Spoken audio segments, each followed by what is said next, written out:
Hello, Zoning for Equity students. I am Paavo Monkanen here at UCLA, recording a casual conversation with Professor Ed Getz in Minnesota. How's it going, Ed? It's going very well. Thank you, Paavo. How are you? We're just chit-chatting about local control and state preemption. We thought, given the week's focus on top-down approaches, we would have some discussion of kind of the role of local control and kind of getting at this question of whether the US should, and across the country, substantially reduce the role of local government in zoning, letting state governments set standards, and kind of would doing that produce less exclusion and more equitable outcomes. So if you want to read more about this topic, I wrote an article with Mike Manville about this. And we make an argument that, I think as some of it's definitely been evidenced in the history readings we've been doing in this class, is that, the US has a more local control at the municipal level over land use regulation than other countries. And this has been kind of one of the enablers of exclusionary zoning. I just want to, if you look around the world, we're one of the few countries, I think maybe the only country, I don't know of another one I've been trying to find, that actually has 4 levels of government in a federalist system. So in most countries that are federalists, they have a municipality that's the same as our county, right? And then they have a state and a federal government. They don't have this layer of the incorporated city, and they definitely don't have as many kind of special districts and school districts and all these other kind of complicated vehicles. And so, I think that is part of the problem here. If you look at the history, we had the Sonia Hurt reading on single family zoning, but being unique in the US. But I think the superpower local government is also a problem. And so, state preemption seems to be a good idea in the cases that we've been looking at, even though it has been less effective than we would have liked it to be. But I think one of the questions that comes up is whether this is something, in a more abstract sense, like the filibuster or, other kind of tools of government process that or the Supreme Court, when they're doing things that I like the tool, but when they do things I don't like the tool, right? And so in the case of local zoning, state governments are usually doing the things that I like. And so I'm thinking state preemption is a great idea. And so we want to be kind of wary. There are cases of state preemption over local governments that I don't like. I mean, in California, we have a law that prevents cities from adopting a lot of rent control, or kind of limits the structure of their rent control, which is something I don't like, but I think in general, it would be a better idea. So, Ed, what do you think? Well, I think a couple of things that I want to respond to there. One, to your last point, I think, our feelings about preemption might be affected somewhat by the specific form that it takes.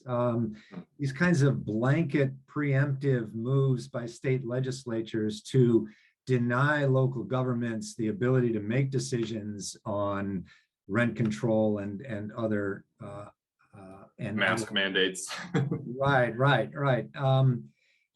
I think is one form that is kind of extreme. I don't personally consider the state affordable housing appeal systems that we have been talking about this week in class to really be that form of a preemption, right? I mean, I think that these are appeals systems which allows local governments to engage in this regulatory activity, and simply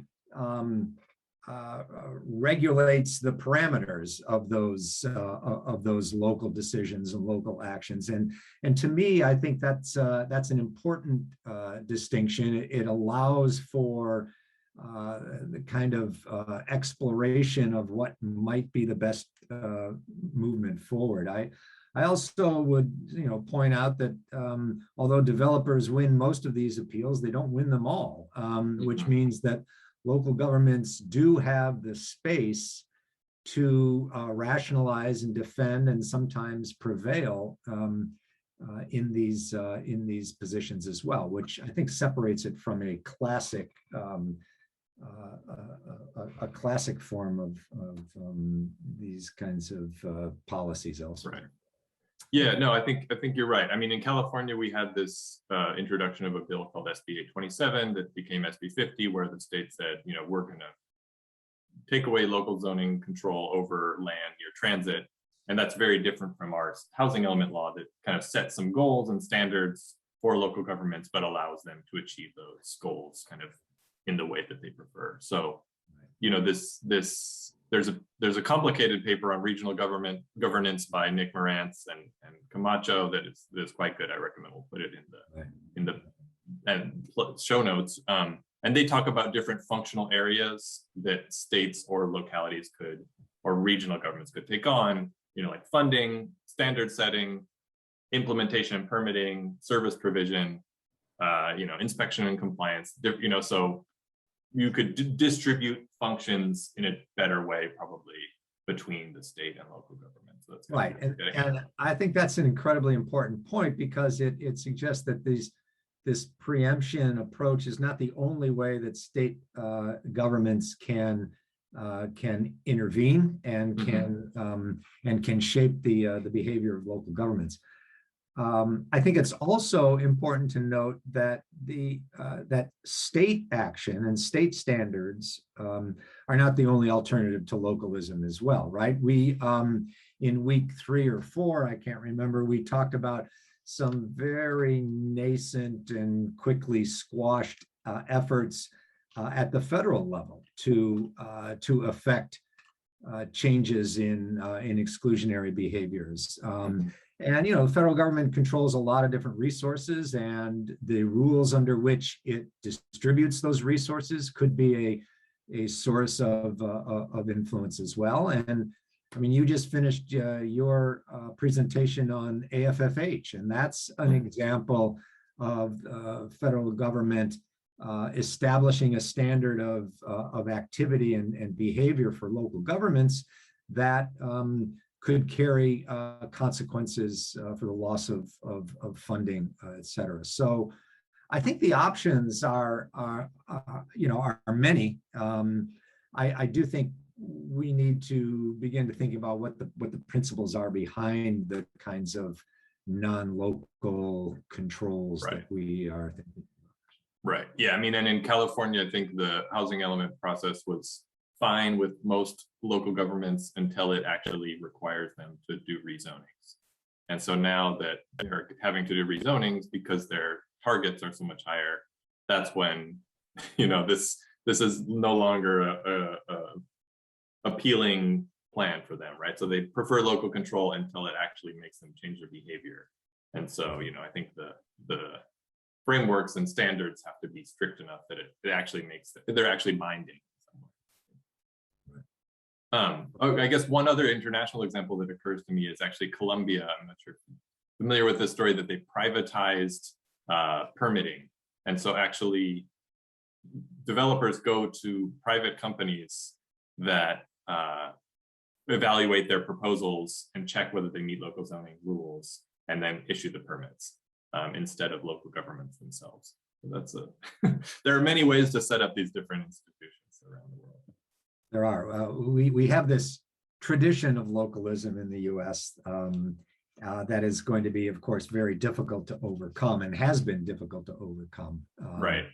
And it strikes me that any kind of effort to do so will be movement-based, will be sort of political in nature. It has to be. But there has to be this compelling and consistent sort of rationale for it. Mm-hmm. Yeah, I mean, it will be a challenge to mobilize around giving the state more power, I think, in many cases. You know, I think that with a lot of communities that have been left out of the planning process for decades, or, you know, exploited by the planning process for decades, right? I think getting people involved in planning is an important way to organize communities in a kind of localized, place-based manner. And so then I think a lot of times there's this challenge of convincing, or of trying to tell people, actually, no, you should give up some of this power because, you know, the richer communities have been more able to wield the power effectively over the last 100 years, and to your detriment, right? So I think this kind of, we would like traditionally disinvested communities to have more power in the process. We would like exclusionary communities to have less power in the process, and kind of how can we balance that out? Right. So, but I think there are ways. I don't know if we can get there the whole way, but I think there are ways to approach it. For example, when I spoke about the impact of 40B, one of the trends that shows up in the data on compliance and impact is that 40B is largely irrelevant in Western Massachusetts, which is predominantly rural, smaller cities, but also without much growth taking place. And and the action is in the Boston metro area, right? Right. And the surrounding parts. And similarly, the planning mandate in Minnesota applies only to the 7-county metro area of the Twin Cities, which leaves the rest of the state where a lot of these dynamics are not playing out, or where there isn't a great deal of growth. It leaves them free from this kind of mandate, as weak as it is in Minnesota. So I think there are, we've only begun to think about ways of targeting that kind of oversight as well. Yeah, no, that's a really good point. I was wondering, I mean, you mentioned that this idea of kind of local sovereignty in some people's minds of local governments in the US is like a long tradition. And it's interesting in this data we looked at in California, we see that it really does cover both Democratic and Republican and conservative and liberal kind of ideologies, right? This idea kind of as orthogonal almost to other kinds of political ideologies that localities should have power over land use, which is interesting. However, we did find in this survey that, there's this Public Policy Institute of California did a survey about kind of how do you feel about the state overriding local zoning near transit, or how do you feel about the state like giving local governments housing production targets? And the disparity and kind of who supports that and who doesn't was pretty stark. Older white male homeowners really didn't like that idea compared to renters, compared to people of color, et cetera. So it does seem like there's something there. Yeah, this threatens to become tangential, but I think your point is right on, which is that both the left and the right can find things they like in localism, but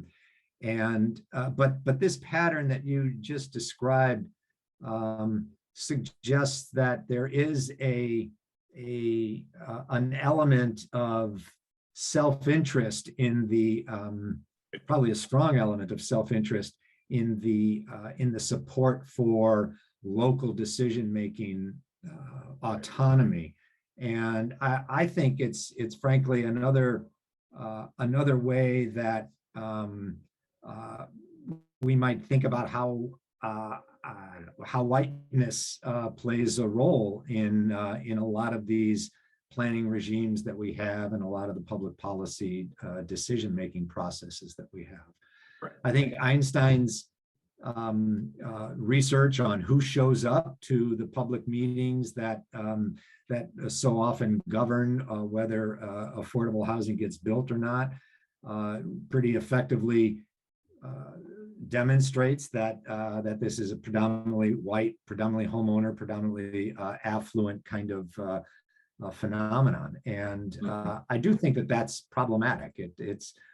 I don't think we need to equate localism with democracy, small d, in the way that it often is.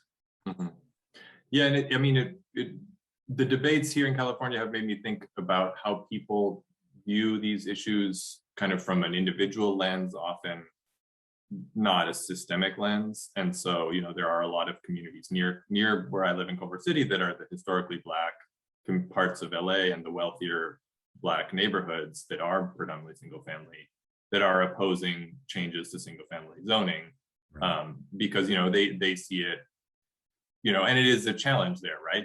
Because these are kind of neighborhoods that have created themselves in the face of oppression, exploitation, and now the state is saying that they're going to have to change the way they are. And so I think there are definitely, people for whom this is especially complicated, and whether they see it, well, this might have been systematically oppressing my people, my group, but as an individual, kind of benefit from it currently. And so kind of what do you do with that situation is an interesting challenge.